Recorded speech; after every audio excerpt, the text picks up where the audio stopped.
पंजाब और बलोचिस्तान के मुख्तलिफ इलाकों में बादल बरस पड़े। फैसलाबाद और गिरदोनवाह में बारिश, लाहौर में बूंदाबांदी, कोयटा में भी बरसात। मौसम मजीद सर्द हो गया। पख्तूनख्वा गिलगित बल्तिस्तान के चंद इलाकों में बारिश की पेशगोई।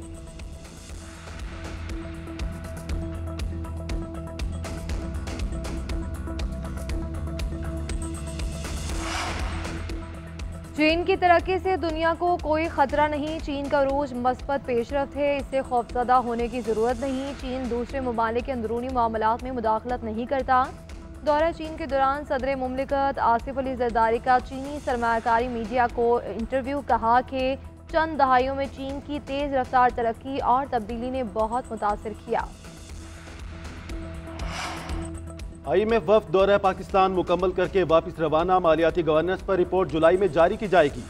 IMF वफ्द ने मालियाती governance, banking sector, anti corruption और मनी लॉन्ड्रिंग इकदाम का जायजा लिया। IMF के वफ्द ने चीफ जस्टिस समेत 19 मुख्तलिफ वजारतों और महकमों के हुकाम से मुलाकातें की। कानून की हुक्मरानी और दहशत गर्दी की माली मुआवनत रोकने से मुतालिक निज़ाम पर भी बातचीत की गई।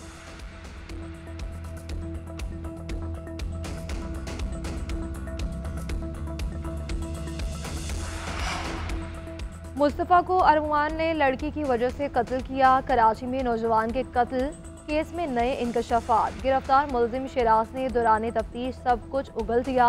पुलिस को बताया अरमान ने मुस्तफ़ा को घर बुलवाया, लोहे के रॉड से 3 घंटे तक तशद्दुद किया। बेहोश होने पर गाड़ी की डिग्गी में डालकर हब ले गया। मुस्तफ़ा को जिंदा हालत में ही पेट्रोल छिड़ककर आग लगाई गई। वारदात के बाद 3 घंटे पैदल सफ़र किया। रास्ते में दोनों को किसी गाड़ी वाले ने लिफ्ट नहीं दी। DIG CIA मुक़द्दस अहदर कहते हैं कि आज टीम लाश की रिकवरी के लिए हब जाएगी। मरकजी मुलजिम अरगमान जुडिशल रिमांड पर जेल में है। दूसरे मुलजिम शिराज को आज अदालत पेश किया जाएगा। कत्ल से पहले नाकिस हिकमत अमली बैटर, बॉलर, फील्डर सफ़े। न्यूजीलैंड ने ट्राई सीरीज का ताज अपने सर सजा लिया।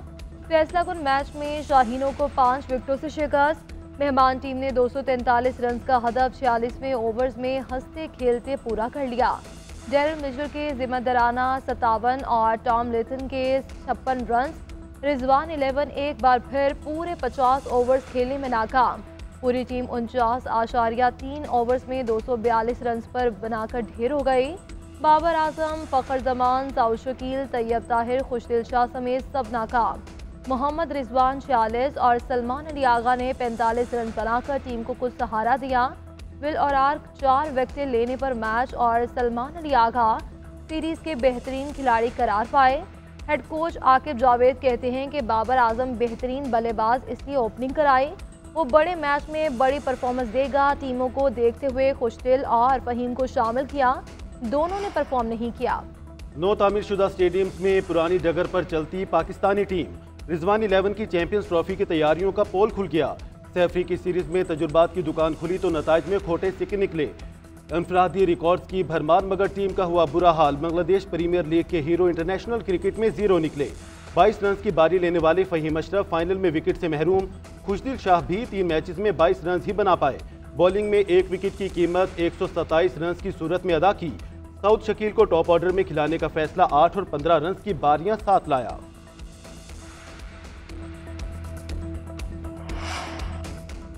कौमी बल्लेबाज बाबर आजम का एक और संगे मील अबूर। वनडे क्रिकेट में तेज रीन 6000 रन मुकम्मल कर लिए।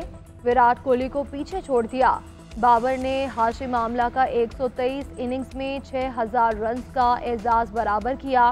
कौमी बल्लेबाज 97 इनिंग्स में तेज तरीन 5000 स्कोर का आलमी रिकॉर्ड भी कायम कर चुके हैं। रेफरेंस जब आएगा तब देखा जाएगा, कुछ गलत किया ही नहीं तो रेफरेंस का डर क्यों हो, अल्लाह मालिक है। जस्टिस मंसूर अली शाह का सहाफ़ी के सवाल पर जवाब। कहा किसी से कोई ज़ाती अनाद या इख्तिलाफ नहीं, बाकी तमाम जजेस के साथ मुलाकात होती है, इकट्ठे चाय भी पीते हैं। कमरे में मौजूद हाथी किसी को नजर न आए तो क्या कह सकते हैं। सहाफ़ी ने सवाल किया, कहा जाता है आप लोग काम नहीं करते। जस्टिस मंसूर अली शाह ने जवाब दिया, मुकदमात निपटाने की शरह देख लें, किसके कितने फैसले कानून की किताबों में शाया हुए, सब सामने है।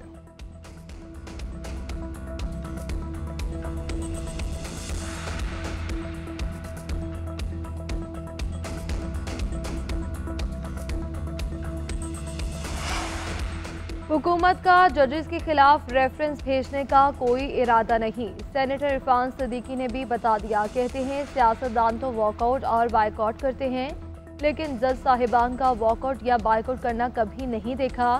सबको पता है वो कौन से दो जज साहिबान हैं जिनके खिलाफ रेफरेंस लाने की बात की गई है।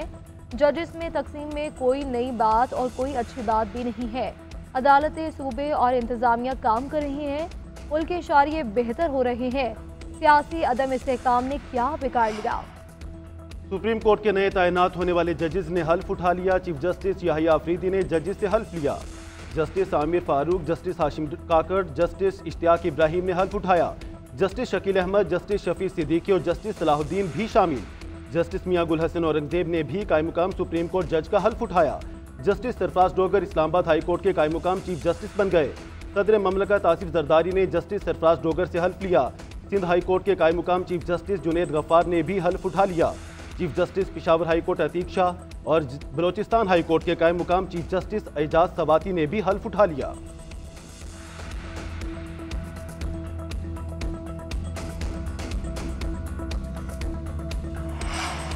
सीनियरिटी के मामले पर सियासत नहीं इंसाफ होता है। आपने तबादले किए गए जजेस को मुतनाज़ बना दिया है। लोग इन पर उंगलियां उठाने लगे हैं। सेनेटर अली जफर का ऐवान में खिताब, बोले कि इस्लामाबाद हाई कोर्ट जजेस की सीनियरिटी के मसले में सियासत की बू आ रही है। लाहौर हाई कोर्ट के जूनियर जज इस्लामाबाद हाई कोर्ट में सीनियर हो गए। 26वीं आईनी तरमीम में खामियां हैं। IMF को हक नहीं पहुंचता कि वो अदालती मामलात में जाए। मौजूदा हुकूमत ने अदालती खुद मुख्तारी और साख को नुकसान पहुंचाया है। लोगों से आईनी हक छीने जा रहे हैं। पीका एक्ट के नाम से एक बम फेंका गया। अगर कोई इख्तलाफ करेगा तो इसे जेलों में भेजा जाए। पीका की बुनियाद रखकर आप नफरतों के सौदे कर रहे हैं।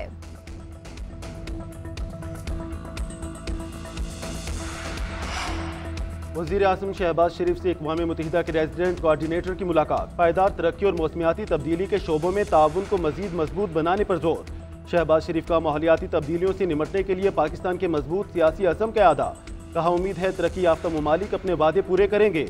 वज़ीर आज़म शहबाज शरीफ से IFC के मैनेजिंग डायरेक्टर और एग्जेक्टिव नायब सदर की मुलाकात। पाकिस्तान में IFC के जारी और मुतवक्के इक़दामात पर तबादला ख्याल किया गया।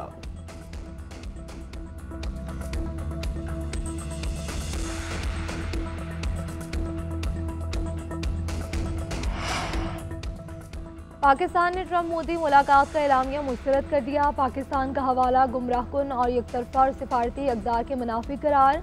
तर्जुमान दफ्तर खारजा कहते हैं दहशतगर्दी के खिलाफ पाक अमरीका ताउन नज़रअंदाज करना अफसोसनाक है। हिंदुस्तान दहशतगर्दी की सरपरस्ती कर रहा है। अमरीका की जानिब से भारत को फौजी टेक्नोलॉजी की फराहमी पर भी इजहार तशवीश। शफकत अली खान ने हफ्तावार न्यूज़ ब्रीफिंग में कहा कि अमरीकी फैसला खित्ते में अदम तवाज़ुन का बाइस बनेगा। कश्मीरी अवाम को अक़वाम मुत्तहिदा की करारदादों के मुताबिक हक के खुद इरादियत मिलना चाहिए। फ़लस्तीनियों की बेदखली से मुतालिक इसराइली वज़ीर आज़म के बयान की शदीद मज़म्मत। अपोजिशन के ग्रैंड अलायंस के लिए राब्ते जारी। मौलाना फजल रहमान से तहरीक तहफ़्फ़ुज़ आइन के सरबराह महमूद खान अचकज़ई की मुलाकात। सियासी सूरत हाल और मुल्क के हालात पर तफसीली तबादला ख्याल किया गया। दोनों रहनुमाओं ने अपोजिशन जमातों की मीटिंग्स में तय पाए गए अमूर पर भी मुशावरत की।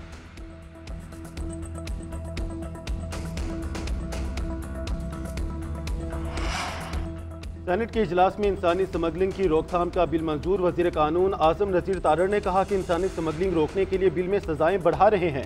कश्ती डूबने के हादसात हुए, हमारा इमेज खराब हुआ है। अंडर एज गर्ल्स की स्मगलिंग बड़ा संगीन मसला है। सेनेट में तमाम सूबों में सियासी इज्तिमात की इजाज़त देने के हक में करारदाद मंजूर। करारदाद में कहा गया कि तमाम जमातों को आईनी हक के मुताबिक इज्तिमात की इजाज़त है। हुकूमत आइन और कानून के मुताबिक सियासी जमातों को सियासी इज्तिमात की इजाज़त दें। बैरिस्टर अली जफर ने सहाफ़ियों के तहफ़्फ़ुज़ से मुतालिक बिल पर कायमा कमेटी इत्तलात की रिपोर्ट ऐवान में पेश की। कहा यह बिल सहाफ़ियों के तहफ़्फ़ुज़ का है, जल्द मंजूर किया जाए।